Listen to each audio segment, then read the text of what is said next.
예, 오늘 말씀은 신약 성경 중에서 제일 논쟁이 많이 되는 구절이라고 합니다.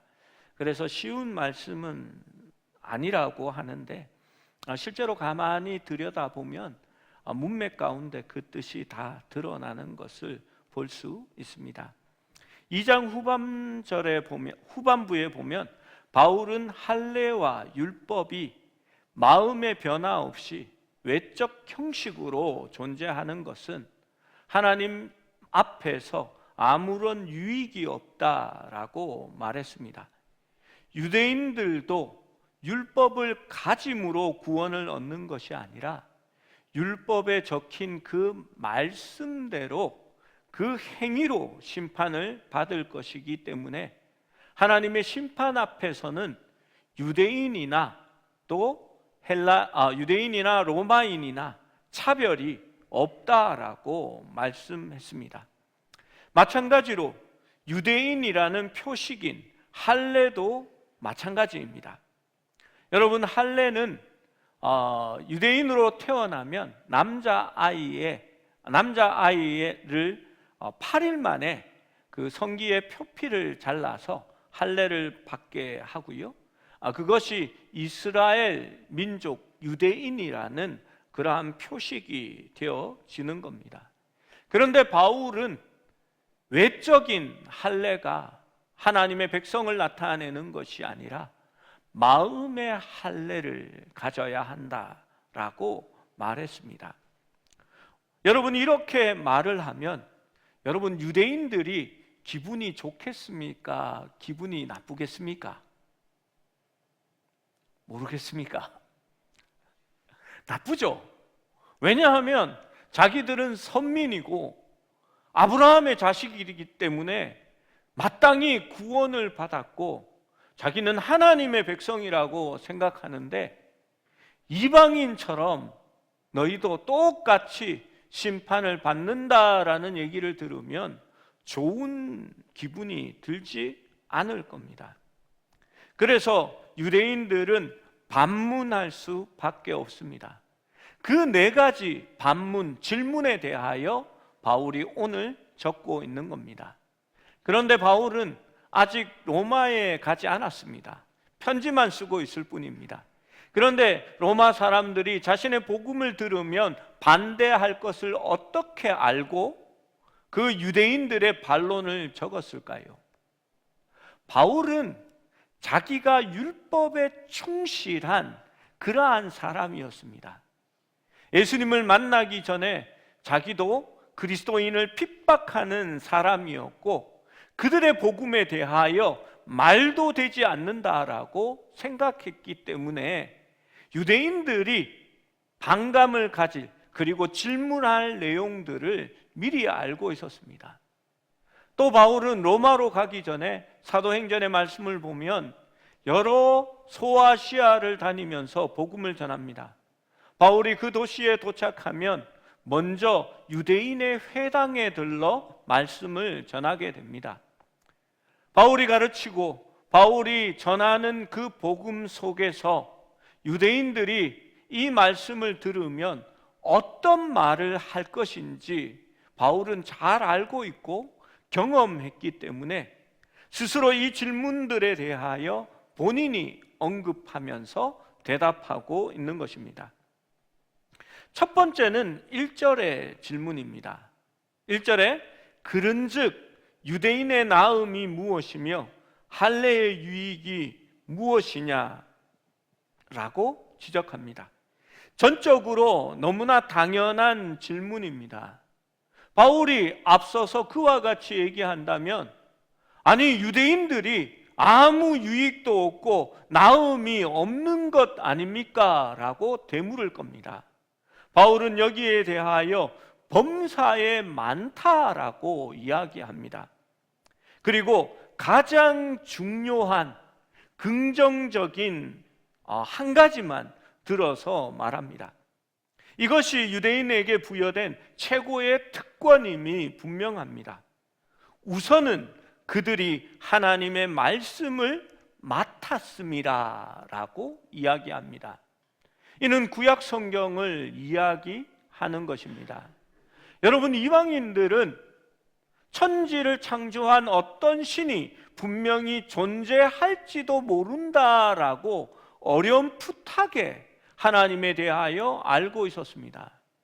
그런데 유대인은 하나님의 말씀으로 말미암아 천지를 창조하신 이가 바로 한 분 하나님이심을 알고 있었고, 율법과 왕들과 선지자들을 통하여 주신 말씀을 통해서 그 하나님이 무엇을 기뻐하시는지, 그 하나님의 뜻이 무엇인지를 알고 있었습니다. 하지만 유대인들은 그 말씀을 맡은 것에 대하여서 충실하지 않았습니다. 여러분, 이스라엘 백성들이 말씀을 때로는 잃어버렸고, 때로는 잊어버렸고, 때로는 그 말씀에서 떠나갔다라는 것을 우리는 구약을 통해서 알 수 있습니다. 성경을 보면 이 유대인들이 말씀을 몇 번 발견합니다. 이 율법책을 발견했다라는 말은 그들이 잊어버리고 살았다라는 겁니다. 성전을 재건할 때에 성전 속에서 알지도 못했던 책이 발견됩니다. 그 책이 하나님의 말씀임을 그들은 그때서야 알았던 것입니다. 또한 하나님의 말씀을 가까이 하기보다는 그 말씀을 통하여서 종교적인 규칙과 의식들을 만들어내고, 그리고 그 의식들을 지키는 데에 자부심을 가지게 되었습니다. 그리고 더 중요한 것은 율법이 얘기하고 있는 예수 그리스도에 대하여 그들은 받아들이지도 않았고, 그 말씀에 대하여 깊이 생각하지도 않았습니다. 아모스 3장 2절은 이러한 하나님과 이스라엘의 관계를 잘 나타냅니다. 한 목소리로 같이 읽어봅니다. 시작. 내가 땅의 모든 족속 가운데 너희만 알았나니.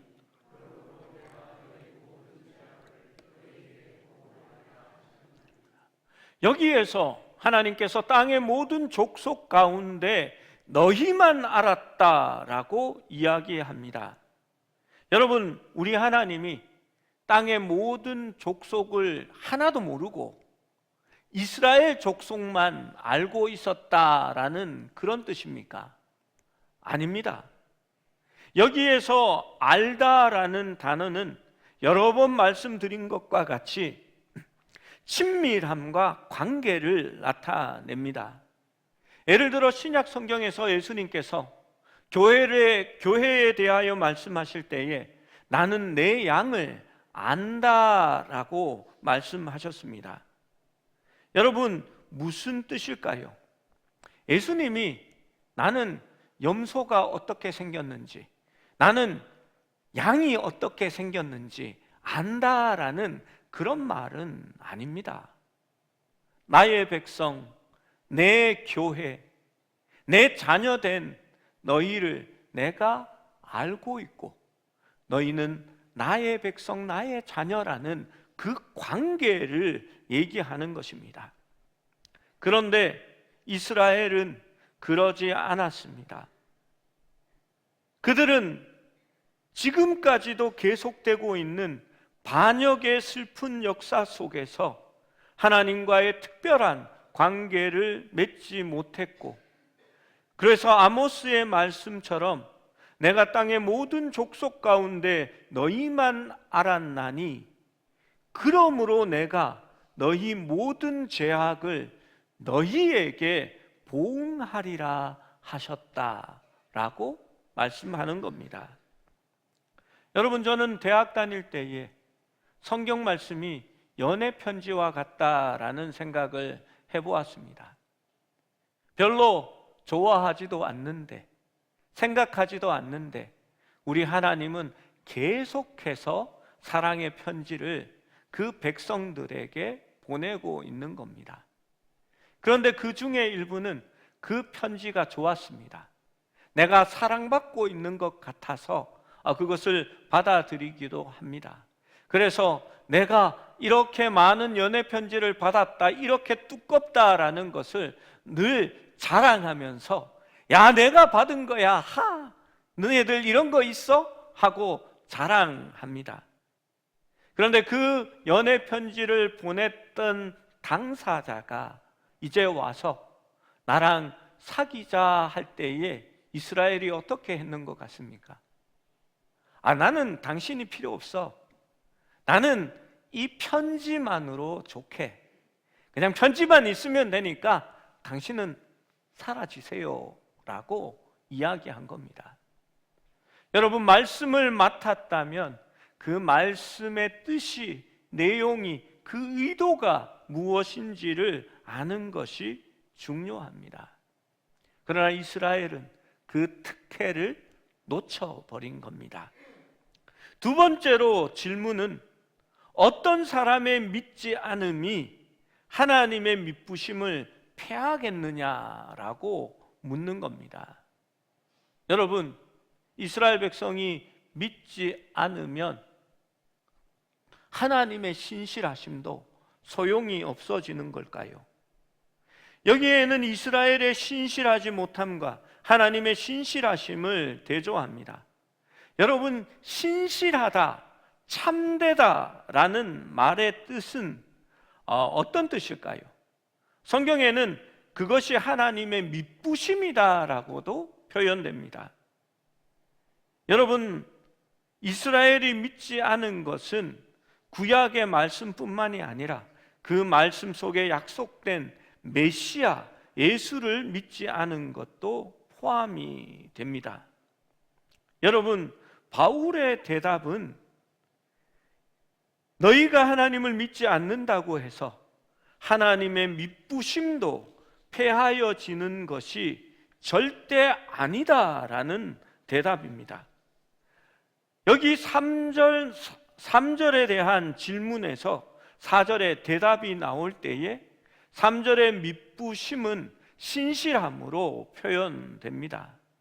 여러분, 이 신실함은 무엇이냐 하면요, 거짓됨이 없으시다, 또 믿을만하다, 의지할만하다, 이랬다 저랬다 하지 않는다라는 것이 바로 신실함을 이야기하는 겁니다.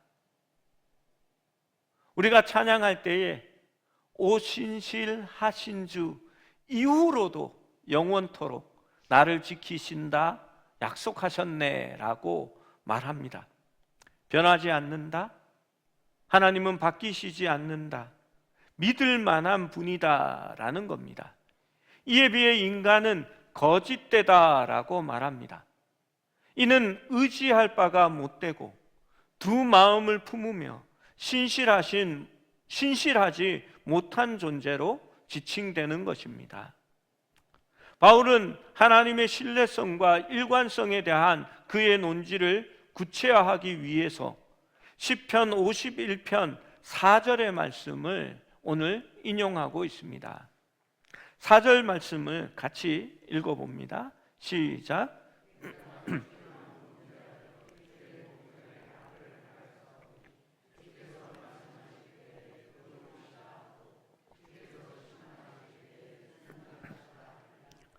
이 말씀은 다윗이 밧세바의 간음죄를 회개하는 기도입니다. 이 말씀의 뜻은 하나님이 다윗에게 선고하시는 판결이 의롭고 다윗에 대한 하나님의 판단이 온전하다라는 고백을 하고 있는 것입니다. 4절에서 바울은 하나님이 그의 백성의 죄를 판단하실 때에도 하나님의 신실하심이 인정된다고 밝히고 있는 것입니다. 여러분, 바울이 2장에서 길게 설명하듯이 하나님의 계획에서 이스라엘이 차지하는 특별한 지위가 그들에게 하나님의 심판을 막아주는 방패가 되지 못하는 것입니다. 그는 이 말씀 가운데 축복의 약속만이 아니라 심판의 경고도 포함된다라고 말하는 것입니다. 그것이 하나님의 신실함입니다. 여러분, 이스라엘 백성들이 하나님의 언약을 받았을 때에 그 언약은 축복과 저주를 함께 동봉하고 있는 언약입니다. 이스라엘 백성들이 하나님을 따르며 하나님을 즐겨 섬기면 그들이 빼앗지 않은 땅에서 그들이 심지 않은 곡식과 열매를 먹으며 그들이 그곳에서 축복을 받고 살 것이고, 그들이 하나님의 말씀을 떠나 우상을 섬기고 그곳 족속들의 그러한 신들을 따라갈 때에 하나님께서는 그 땅을 버려 가시덤불과 엉겅퀴들이 나게 할 것이고, 그들은 그 땅에서 쫓겨나 유리하는 백성이 될 것이라고 성경은 약속하셨습니다.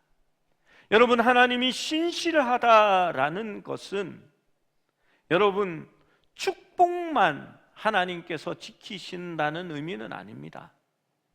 이스라엘이 범죄하였으면 하나님이 그 범죄에 대하여 상응하는 심판도 내리신다라는 것을 상기시키는 겁니다. 여러분, 아모스의 말씀에 하나님께서 이스라엘 족속만 알았다라고 하시면서 왜 그들에게 심판을 선고하시는 걸까요? 축복이 이스라엘에게 먼저 적용된 것 같이 그들에게 심판도 가장 먼저 적용되기 때문입니다. 그렇다면 이스라엘을 포함한 우리의 불의가 하나님의 의를 드러내게 됩니다. 여러분, 이게 무슨 말일까요? 이스라엘의 죄가 하나님의 약속을 무효화하는 것이 아니라 오히려 하나님의 신실하심을 드러낸다라는 것입니다. 여러분, 이스라엘 백성들이 하나님 앞에 범죄하면 하나님의 신실하심이 더욱더 드러나는 결과가 나타나는 겁니다. 여러분, 이것을 어떻게 이해할 수 있을까요? 죄가 많은 곳에 하나님의 은혜가 더 크게 드러나는 것과 마찬가지입니다. 여러분, 예를 들어 보면 보석 가게에 가서 반지나 목걸이를 살 때 점원이 진열장 위에 이 금목걸이와 금반지를 꺼내 놓을 때 어디 위에 올려 놓습니까? 요즘 금값이 너무 비싸서 이렇게 금방에 가본 적이 없어서 모르시겠습니까? 저도 잘 모르지만 뉴스나 영화에 보면 그게 나옵니다. 여러분, 절대 유리 위에 그냥 올려놓지 않습니다. 이렇게 벨벳 천 위에 이렇게 금이나 이렇게 금 뭐 이런 보석을 올려놓지요. 뉴스에는 늘 그러면 누가 그것을 들고 날랐다 뭐 이런 기사가 나옵니다. 여러분, 그 벨벳 색깔이 무슨 색깔일까요? 예, 빨간색, 초록색. 예, 우리 교인들은 금방에 좀 다녀봐야 될 것 같습니다. 보통 검은색입니다. 왜냐하면 금은색 위에 그 노란 금색이 확 드러나기 때문에 그런 거지요. 여러분, 금색 위에 금색을 놓지는 않을 겁니다. 여러분, 무엇 때문이냐 하면 그 바탕의 검은색이 금을 더 아름답게 보이게 하기 때문입니다. 여러분, 우리가 범죄하고 죄를 지으면 우리의 불의함 때문에 하나님의 의로움이 더욱더 드러나게 될 것입니다. 그렇다고 해서 하나님께서 하나님께서 심판하지 않는다. 하나님이 심판하시면 하나님의 의로움이 폐하여진다라고 생각하는 것은 잘못이다라고 말하는 겁니다. 여기에서 세 번째 질문이 나옵니다. 3장 5절의 말씀입니다. 5절 말씀을 같이 읽어봅니다. 시작. 그러나 우리 불의가 하나님의 의를 드러나게 하면 무슨 말을 하리요?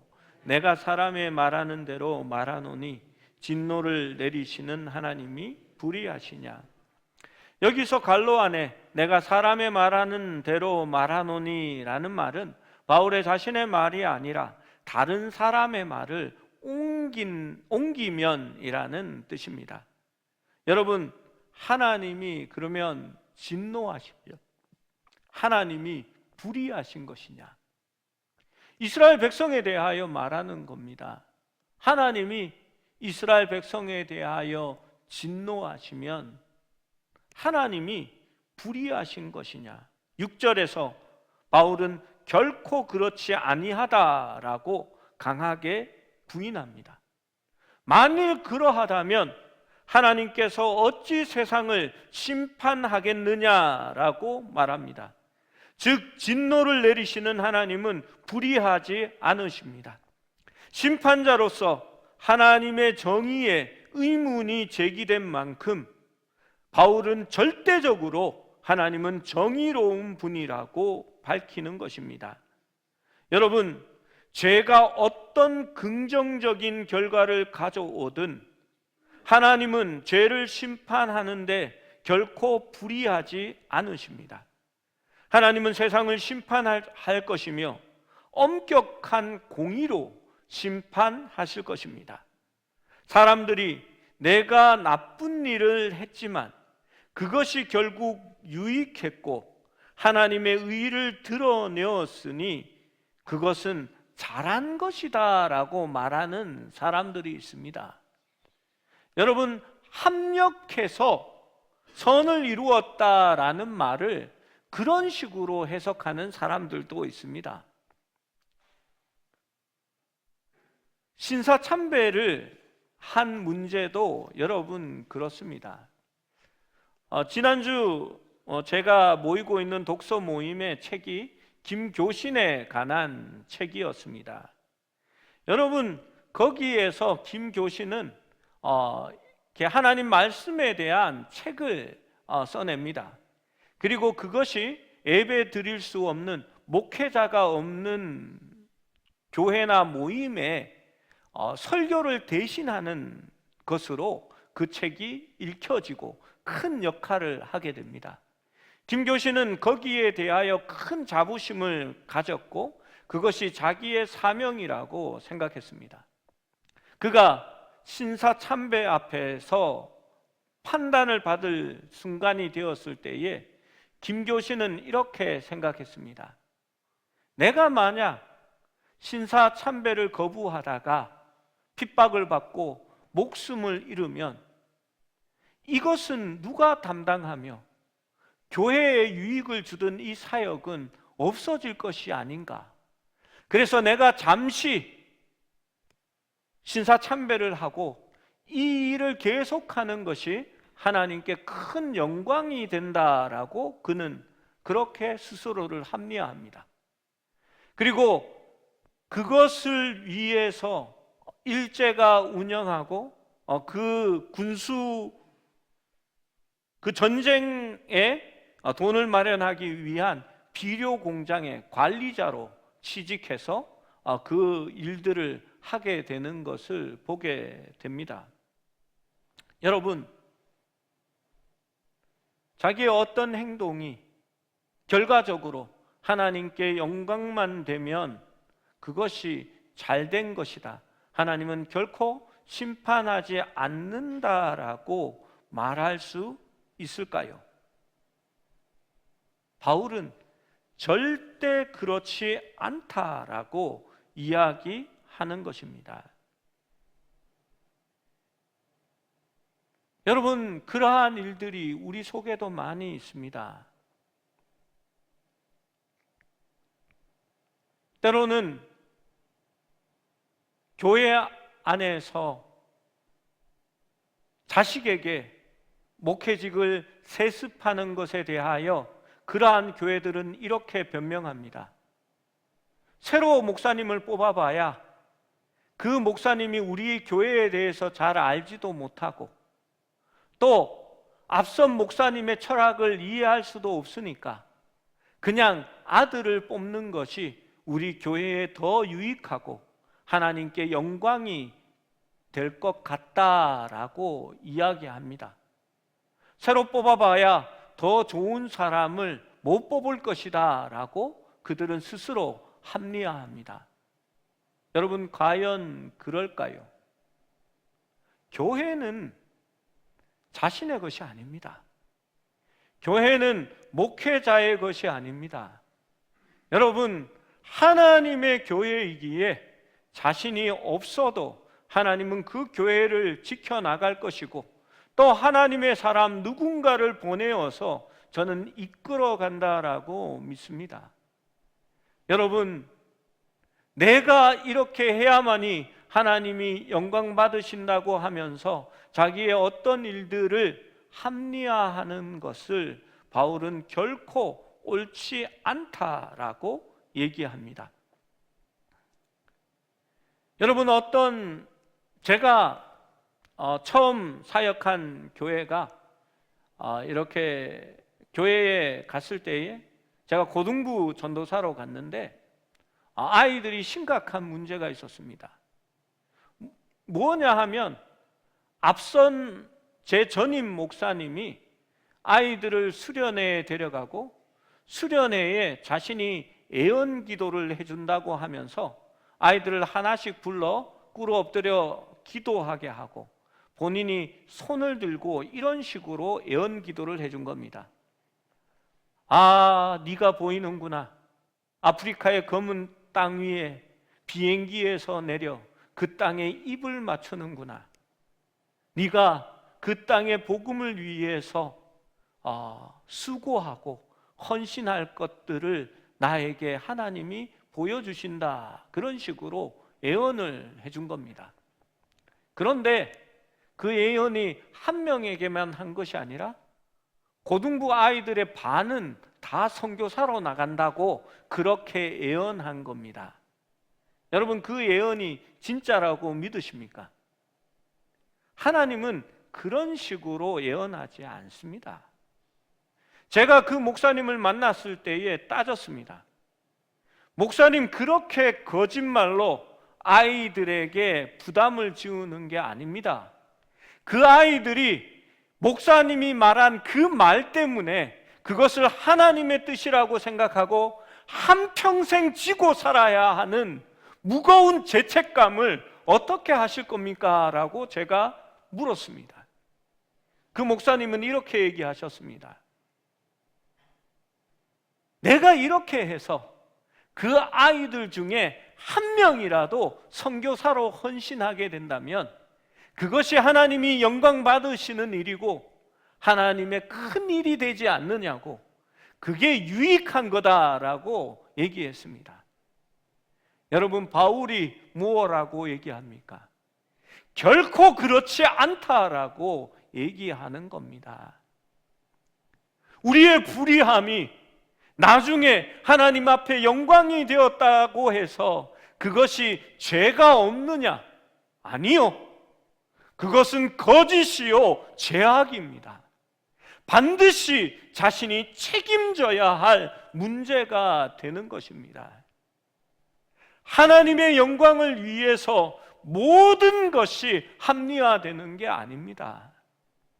여러분, 부모에게 드리는 것이 하나님께 드리는 것이 되고 하나님의 영광을 위한 것이라고 하면, 고르반하면 부모에 대한 책임이 없어지느냐? 예수님은 아니라라고 한 것입니다. 마지막으로 사도 바울은 자신을 중상모략하는 사람들의 주장을 언급합니다. 그들의 모함은 두 가지입니다. 7절과 8절에 나타나 있습니다.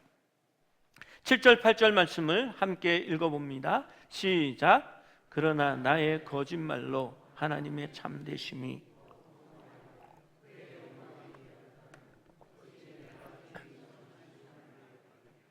또는 그러한 선을 이루기 위하여 악을 행하자 하지 않겠느냐?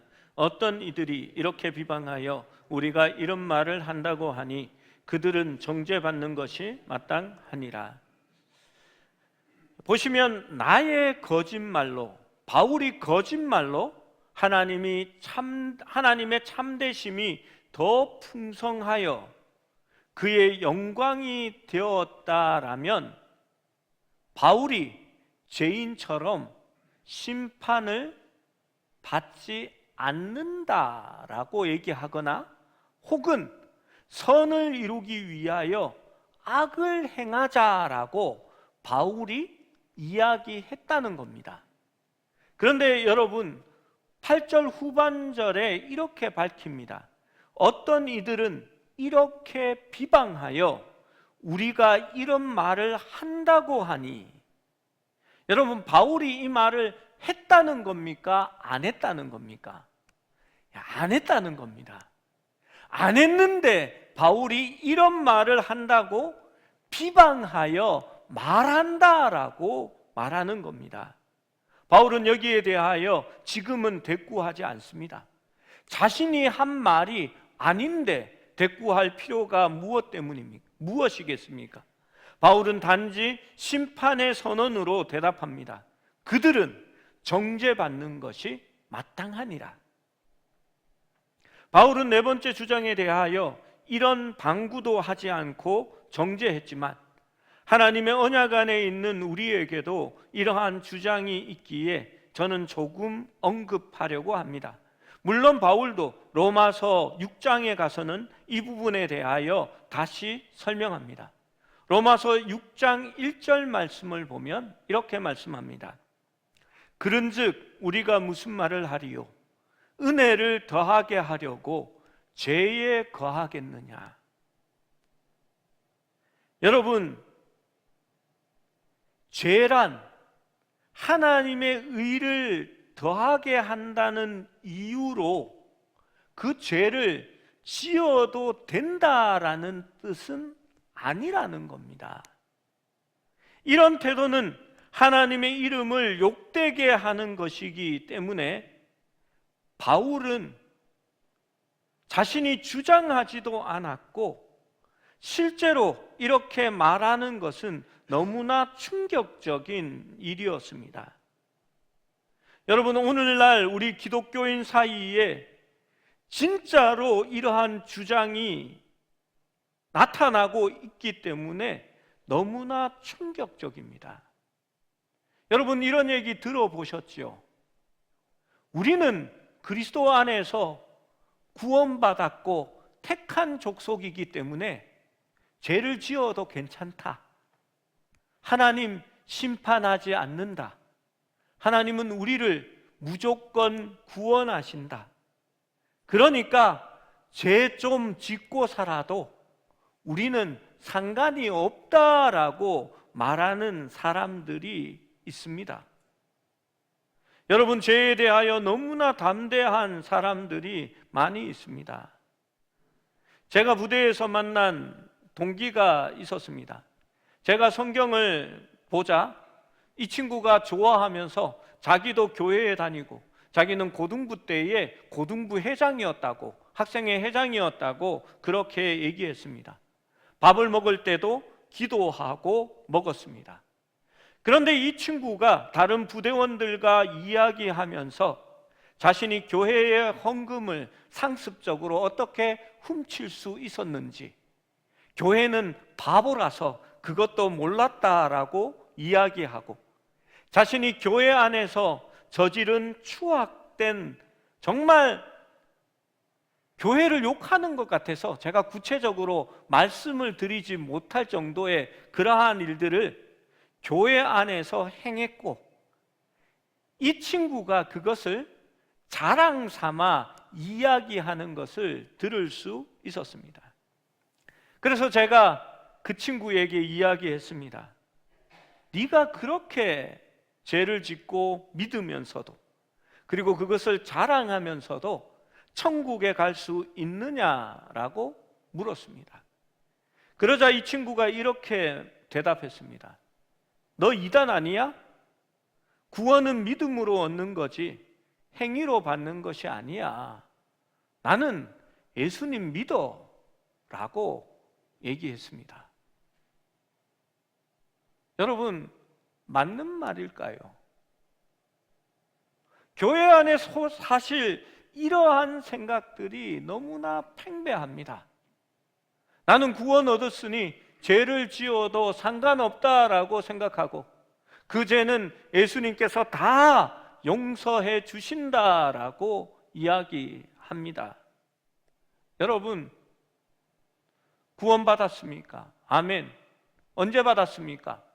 나는 예전에 구원받았다는 것을 믿습니다. 그러면 죄 용서함 받았습니다. 당신은 어떻게 하든지 하나님께서 무조건 천국으로 인도하십니다. 여러분, 교묘하게 구원론을 바꾸어 섞어 놓은 겁니다. 여러분, 구원을 확정하시는 이는 성령 하나님이고 우리 하나님밖에 없습니다. 여러분, 구원을 보증하시는 분은 성령님입니다. 그리고 그 판단은 하나님만이 하실 수 있는 겁니다. 사람은 판단하지 않습니다. 사람이 판단한다면 그것은 하나님 자리에 본인이 대신 앉은 겁니다. 여러분, 그것은 구원파 이단들이 복음을 전하는 방법입니다. 믿으십니까? 구원 얻었습니까? 언제 구원받았습니까? 구원받았으면 구원받은 나를 알지 않습니까? 그러면 구원받았으면 천국 가는 겁니다. 여러분, 바울은 그렇게 얘기하지 않습니다. 너희의 구원을 이루라라고 이야기합니다. 바울은 본인이 구원을 받았다라고 확신하면서도 그 하나님의 구원을 이루어 간다라고 말하고 자신이 거기에서 날마다 하나님 앞에 죽어가며 성숙해지기를 바라고 있었습니다. 오늘날 많은 사람들이 이러한 말씀을 잘못 오해하여 하나님의 의는 하나님이 구원하실 때만이 아니라 심판하실 때에도 공의로 발휘된다라는 것을 잊고 살아갑니다. 우리는 하나님의 궁극적인 관심이 축복에만 있지 않고 우리의 축복에만 있는 것이 아니라 하나님의 영광에 있다라는 사실을 잊고 살아갈 때가 많이 있습니다. 유대인들은 자신들이 율법을 가졌다고 해서 할례의 표식을 소유했다고 해서 이것이 구원이 될 것이라고 믿었습니다. 그러나 유대인들은 그것이 구원이 아니었습니다. 오히려 그것은 더 깊은 파멸로 그들을 이끌어갈 뿐이었습니다. 오늘 우리는 어떻습니까? 여러분, 분명히 생각해 보아야 합니다. 많은 사람들이 예수 그리스도를 통하여 하나님의 말씀을 접할 수 있는 유익과 나음을 가졌습니다. 우리는 유대인들보다도 훨씬 더 나은 삶을 살아갈 수 있는 것이기 때문입니다. 그러나 우리가 말씀을 통해 하나님을 알아가기보다는 더 정확한 표현으로 말씀드리자면 하나님의 말씀을 통해 그리스도와의 개인적인 관계를 가지고 우리의 믿음이 성숙해져 가는 것보다는 유대인들처럼 다른 어떤 것, 종교적인 행사, 의식, 교회 활동, 그리고 믿음의 가문, 나의 민족, 나의 직분, 세례, 주일 참석에 의존하면서 내가 그리스도인임을, 선택된 자임을 말하고 있다면 여러분, 길을 잃어버린 겁니다. 여러분, 분명히 우리는 해야 할 것이 있습니다. 하나님의 말씀은 전시용으로 둔 게 아닙니다. 교회에 가려고 하면 성경책이 어디 있는지 한 10분을 찾아야 하고, 성경책을 찾으면 먼지가 뿌옇게 쌓여 있어서 이렇게 하고 가방에 넣어야 되는 그러한 삶이 된다면, 우리는 율법을 맡았던 유대인들과 똑같은 모습이 되어지는 겁니다. 하나님의 연애 편지는 좋은데 이걸 보낸 하나님에 대해서는 관심도 없고 사귀고 싶지 않은 겁니다. 여러분, 주님이 우리에게 원하시는 것은 주님과의 깊은 교제 속으로 들어가는 겁니다. 하나님과 서로를 알아가기를 원하는 겁니다. 주님은 지금도 우리에게 말씀하십니다. 사랑하는 자여, 나의 어여쁜 자여, 일어나 함께 가자. 꽃들이 세상에 만발하였고 새들은 노래하니, 나의 사랑하는 자여, 내 어여쁜 자여, 나와 함께 가자라고 말하는 것입니다. 여러분, 종교적인 배경에 우월해하지 마십시오. 내가 교회 행사에 얼마나 많이 참여했느냐에 자부심을 가지지 마십시오. 여러분, 내가 얼마나 하나님 앞에 많은 것을 드리고 있느냐로 신앙생활을 생각하려고 하지 마십시오. 하나님과 동행하십시오. 하나님과의 깊은 교제를 가지십시오. 하나님을 알아가십시오. 그것이 우리의 신앙이 되어야 합니다. 그것이 하나님을 닮아가는 방법임을 가슴속에 깊이 새기는 우리 모두가 될 수 있기를 축원합니다.